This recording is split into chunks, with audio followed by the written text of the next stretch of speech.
Hi, Chris Kirk here at WildBlue with another weekly tip. This one comes from buyers, often who retain me to find them the right airplane. And the question is how much money should I have in reserve when I buy an airplane?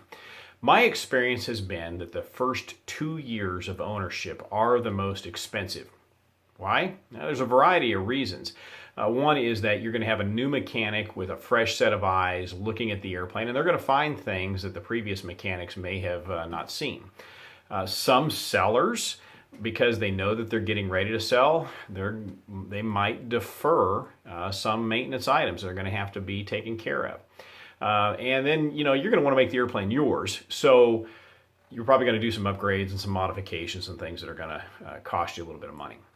So when I'm hired to find an airplane, my rule of thumb is for the buyer to have at least 20% of the purchase price of the airplane in reserve.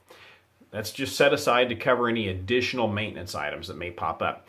You don't want to be the person who spends up to your limit and then be faced with some kind of costly repair. And that, unfortunately, is what happens with many new and unprepared and uneducated buyers and owners. And it puts them in a position where oftentimes they have no other choice but to sell. And in that case, it happens to be at a loss usually.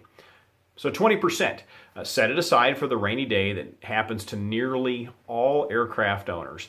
You'll be glad that you did. Questions or comments? Shoot me an email, chris@flywildblue.com. And I'd be happy to try to address it or get you pointed in the right direction. Thanks so much for watching. Happy flying.